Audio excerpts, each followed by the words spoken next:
திரு வல்லிக்கண்ணன் அவர்கள் எழுதிய மதிப்பு மிகுந்த மலர். அருமையான அற்புதமான ஒரு சிறுகதை. மனசை உருக வைக்கக்கூடிய ஒரு சின்ன பொண்ணுடைய கதை தான் இது. கேட்கலாமா? மாலை உலா வந்த சுந்தரம் அந்த இடத்தில் அப்படி ஒரு காட்சியை எதிர்பார்க்கவில்லை. அதனால் அவர் ஆச்சரியமடைந்தார். நகரத்தை விட்டு விலகி இருந்தது அந்த இடம். வெறிச்சென கிடந்த மேட்டு நிலம். சுத்தமான காற்றை நாடுவோர் மாலை நேரங்களில் அங்கே வருவார்கள். கார்களில், சைக்கிள்களில், பலரகமான வேக வாகனங்களில், ஏன் நடந்தும் கூட.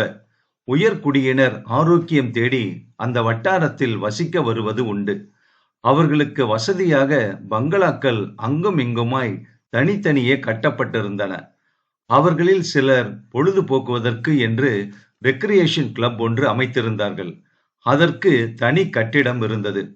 அழகான சிறு கட்டிடம் அது. அந்த கட்டிடத்தில் மாலை நேரங்களிலும் இரவிலும் உயிரோட்டம் இருக்கும். சீட்டாட்டம், கேரம், பேட்மிண்டன் என்று விளையாட்டுகளில் ஈடுபட்டிருப்பார்கள் பல பேர். சிலர் ஈசி சேரில் வெறுமனே சாய்ந்து ஓய்வு எடுத்துக் கொண்டிருப்பார்கள்.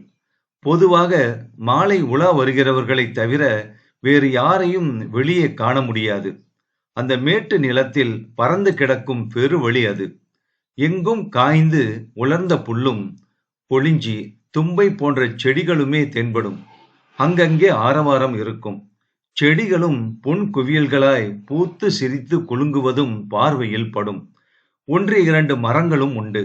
சுந்தரம் அங்கே அடிக்கடி உலா வருகிறவர்.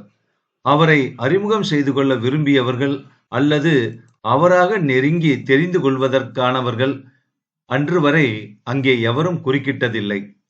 இப்போது அங்கே அந்த பெரிய ஆலமரத்தடியில் ஒரு சிறு பெண் தனியாக விளையாடிக் கொண்டிருந்தாள். அது அவருக்கு ஒரு அதிசயமாகவே பட்டது. அச்சிறுமிக்கு 7 அல்லது 8 வயது இருக்கும். நாகரீக ஜவுளிக் கடையில் அலங்காரமாக புது டிசைன் ஆடை அணிவிக்கப்பட்டு காட்சி பொருளாக நிறுத்தப்பட்டிருக்கும் அழகு பொம்மை மாதிரி இருந்தால் அந்த சிறுமி. உணர்ச்சி துடிப்பும் உயிர் இயக்கமும் பெற்ற பொம்மை இது.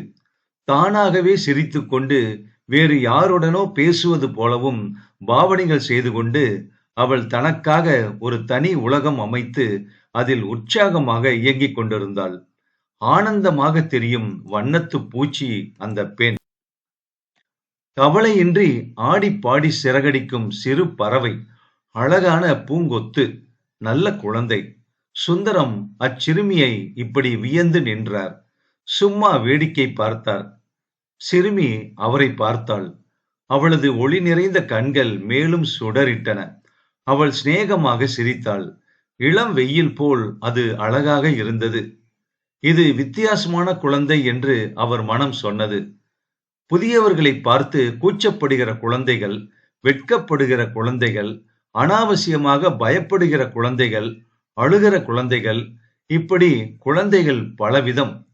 பயமோ கூச்சமோ கொள்ளாது சிநேகமாக சிரிக்கிற குழந்தைகள் அபூர்வமாகத்தான் தென்படுகின்றன. இவளும் ஒரு அபூர்வ பிறவி என்று சுந்தரம் எண்ணினார். சுற்றுமுற்றும் பார்த்தார். பெரியவர்கள் யாரையும் அங்கே காணவில்லை.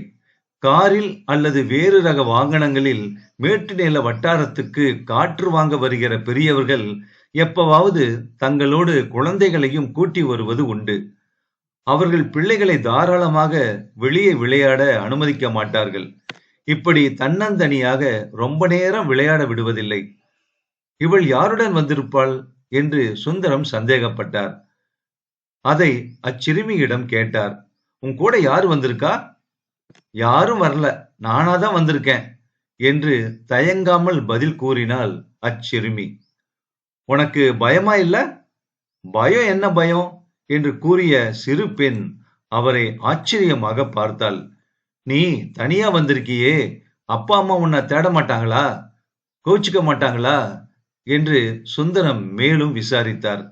அப்பா என்ன பண்ணுவாரோ எனக்கு தெரியாது. நான் என்னுடைய அப்பாவை பார்த்தே ரொம்ப வருஷமாச்சு. அம்மா என்னை கோச்சிக்க மாட்டா.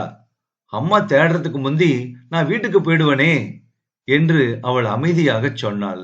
இது அதிசயமான குழந்தைதான் என்ற எண்ணம் மேலும் வலுப்பட்டது அவருக்கு. ஆமா, உன் வீடு எங்க இருக்கு என்று கேட்டார். அதோ அங்க என்று குரலை நீட்டி இழுத்து கையையும் ஒரு திசையில் நீட்டினாள் அந்த பெண். அவள் காட்டிய பக்கம்தான் பெரிய மனிதர்களின் அந்த பொழுதுபோக்கு கிளப் இருந்தது. அது அவளுடைய வீடாக இருக்க முடியாது. அதற்கு சிறிது தள்ளி ஒரு சிறு வீடு, ஓடு வேய்ந்த சின்ன வீடு, சில அறைகளே கொண்ட கட்டிடம். அச்சிறு வீடு எனது இருப்பிடமாக இருக்கலாம் என்று சுந்தரத்தின் மனம் அதை பார்க்கிற போதெல்லாம் ஆசைப்பட்டது வழக்கம். அது சதா பூட்டியே கிடக்கும். அதிலா இந்த சிறுமியும் அவள் அம்மாவும் குடியிருக்கிறார்கள். எத்தனை வருஷமாக? நீ அந்த வீட்டுக்கு வந்து எத்தனை நாளாச்சு என்று அவர் கேட்டார் அச்சிறுமியிடம். 4 நாளாச்சு. இன்னமே இங்கேயே தான் இருப்போம் என்று அவள் பதில் சொன்னாள். உடனேயே திடுமென நினைத்துக் கொண்டவள் போல, நேரமாச்சு, நான் போகணும் என்று அறிவித்தாள். குதித்து குதித்து ஓடி போனாள் வீட்டை நோக்கி. அவள் போவதையே பார்த்து நின்றார் அவர். சிறுமி அந்த சிறிய வீட்டினுள் தான் போனாள். இந்த பிள்ளையோட அம்மாவுக்கு ஏதாவது சீக்காக இருக்கும், ஆரோக்கியம் தேடி இங்கே வசிக்க வந்திருப்பாங்க என்று அவர் எண்ணிக்கொண்டார். அதன் பிறகு சுந்தரம் அந்த பக்கம் உலா வந்த போதெல்லாம் அச்சிறுமியை தவறாது சந்திக்க முடிந்தது. அவள் பெயர் உஷா என்றும் தெரிந்தது. உஷா, அழகான பெயர். உதயம் போல் ஒளியோடு கலகலப்பாக ஜீவ துடிப்போடுதான் இந்த குழந்தையும் இருக்கிறது. விடியற் காலத்தின் பொன்னொளி இதன் கண்களில் மின்னுகிறது. இதன் சிரிப்பில் பளிரிடுகிறது. ஒளியின் வைர ரேகை மாதிரிதான் இதன் உருவமும் இருக்கிறது. இப்படி கவிதை பேசி கழித்தது அவர் மனம். ஒவ்வொரு சந்திப்பின் போதும் உஷா அவருடைய ஆச்சரியத்தை அதிகப்படுத்தி வந்தாள். எப்பவும் அவள் தனியாகத்தான் காணப்பட்டாள். சதா சிரித்த முகமாகவே காட்சி தந்தாள். அவளுடைய சின்ன வாய் எப்போதும் வார்த்தைகளை கலகலப்பாக அள்ளி தெறிக்கும் ஊற்றாக விளங்கியது. உஷாவுக்கு பூக்களின் மீது அதிக ஆசை. சுற்றி திரிந்து ஆவாரஞ்செடிகளின் பொன்னிற பூக்களை அதிகமாக சேகரிப்பது அவளுக்கு சந்தோஷம் தரும் காரியமாக இருந்தது. சில பங்களாக்களின் வெளிப்புற சுவர்களுக்கு மேலாக வளர்ந்து தொங்கும் செடிகளில் குலுங்கி பளிச்சிடும் பிங்க் நிற போகன்வில்லா பூக்களும் அவளுக்கு பிடித்தமானவைதான். செம்பரத்தம் பூக்கள் அவளது ஆனந்தத்தை அதிகப்படுத்தின. அவற்றை நிறைய நிறைய பறித்து வைத்து விளையாடினாள் அவள். உங்களுக்கு எந்த பூ மாமா பிடிக்கும் என்று உஷா ஒரு நாள் சுந்தரத்தை கேட்டாள். எல்லா பூக்களும் எனக்கு பிடிச்சிருக்கு என்றார் சுந்தரம். ஆஹா, எது ரொம்ப பிடிச்சிருக்கு? ரொம்ப ரொம்ப எனக்கு பிடிச்ச பூ எது தெரியுமா என்று அவர் அவளுடைய ஆவலை தூண்டும் விதத்தில் கேட்டுவிட்டு நிறுத்தினார். எது மாமா, எந்த பூ சொல்லுங்க என்று அவள் அவசரப்படுத்தினாள் சுந்தரத்தை. எல்லா பூக்களையும் விட அழகா இருக்கிற பூ உஷாதான். அந்த பூதான் எனக்கு பிடிச்ச பூ. உஷா ஒரு பெரிய பூச்செண்டு, இனிய பூந்தோட்டம்னே கூட சொல்லலாம் என்று சுந்தரம் கூறினார். சிரித்தார். போங்க மாமா, கேலி பண்றீங்க என்று செல்ல சிறுங்கள் சிரிங்கினாள் உஷா. நிஜமா நீ ரொம்ப பெரிய பூதான். உன்னுடைய முகம் ஜோரான ரோஜா பூ. உன் கைகள் கூட சின்ன சின்ன ரோஜாக்கள் தான். கண்கள் கருநீல பூ, பாதங்கள் தாமரை பூ. உன் மூக்கு கூட அழகான ஒரு பூதான். ஆனா அதுக்கு பேரு தான் எனக்கு தெரியல என்று சொல்லி அவர் தன் விரல்கள் இரண்டினால் அவள் குமிழ் மூக்கை பிடித்து ஆட்டினார். போங்க மாமா, நீங்க நல்ல மாமாவே இல்ல என்றாள் அவள். பிறகு ஏதோ சிந்திப்பவள் போல அமைதியில் மூழ்கி நின்றாள். உஷாவுக்கு என்ன திடீர் யோசனை என்று சுந்தரம் கேட்டார். பூக்கள்லாம் ஜோரா இருக்கு. அழகா சிரிக்கிற குட்டி குட்டி தேவதைகள் போல தோணுது. அழகா பூத்து சந்தோஷம் தர்ற பூக்கள் ஏன் எப்பவும் இப்படி இருக்கக்கூடாது மாமா? ஏன் வாடி போகணும் என்று சீரியஸாகவே கேட்டாள் அச்சிறுமி. அப்புறம் என்று கிண்டல் தொனியில் அவர் தலையை ஆட்டியபடி வினவினார். அழகானதெல்லாம் சீக்கிரம் அழிஞ்சு போகுது அல்லது தேஞ்சி மறைஞ்சு போகுது. பூக்கள் அதுக்கு உதாரணம் இல்லையா என்று அந்த பெண்ணே சொன்னாள். டியர் பிலாசபர் இன் பாவாடை, அதாவது பாவாடையில் காட்சி தருகிற அருமை தத்துவ அரசியே, நீ உன் வயசுக்கு மீறி உன் மூளைக்கு வேலை கொடுக்கிற.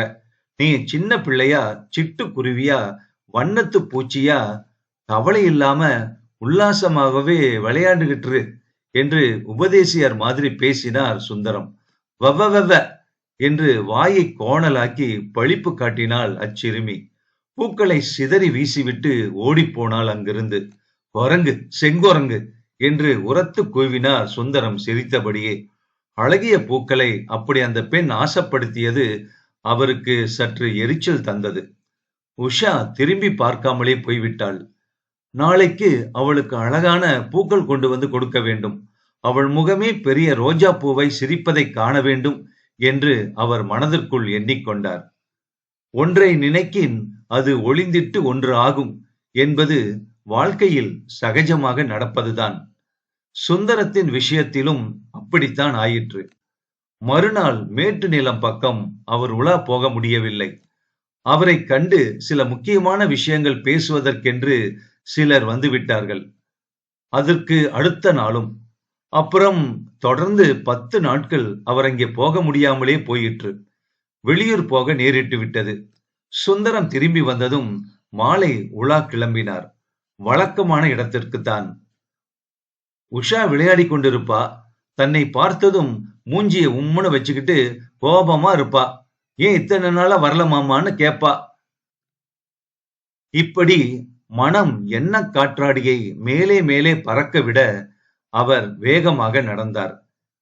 பெரிய ஆலமரத்தின் கீழே ஒளிப்பெருக்கியின் வைர ஊசி போல் திகழக்கூடிய அந்த சிறுமி இல்லை. அவளது விளையாட்டு பொருட்களும் காணப்படவில்லை. அந்த பூங்கொத்து வண்ண வண்ண பூக்கள் சேகரிப்பதற்காக அலைந்து திரிகிறதோ என்ற சந்தேகத்தில் அவர் கண்கள் அங்கும் இங்கும் தாவி திரிந்தன. ஆனால் எங்குமே அந்த உயிர் கவிதை இல்லை.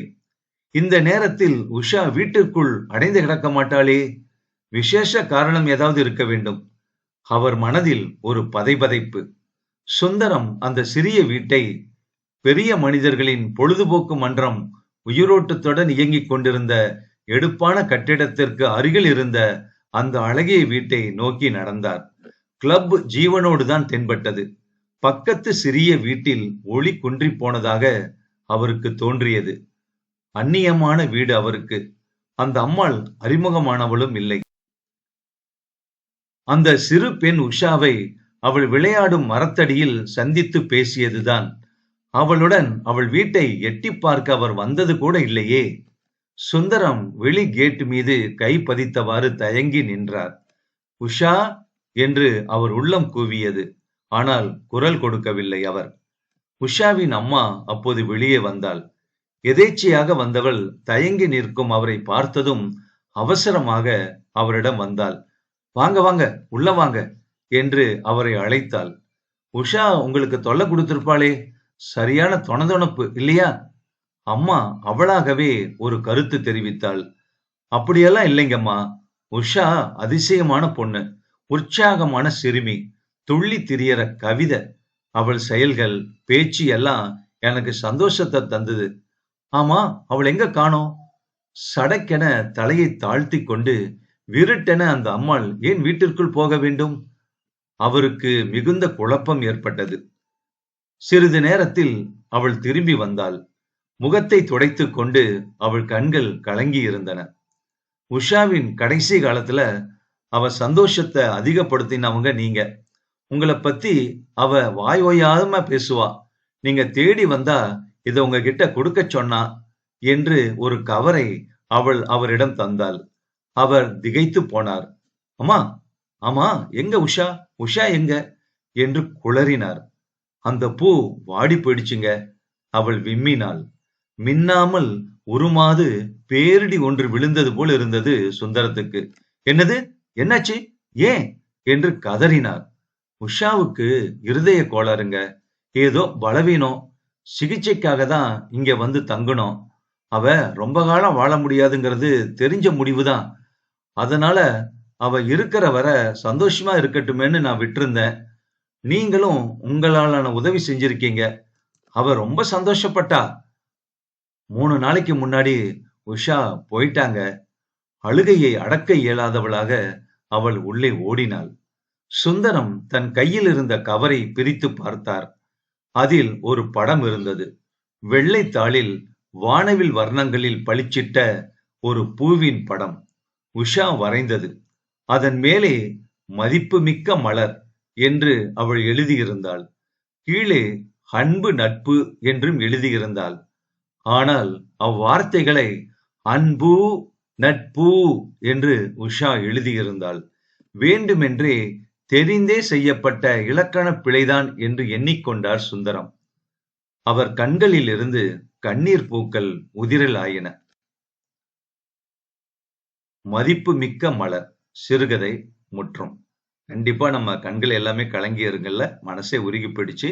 இந்த கதை ஆகஸ்ட் 1986 வருஷத்துல அரும்பு பத்திரிக்கையில வெளியானது. உங்க கருத்தை பதிவு பண்றீங்களா?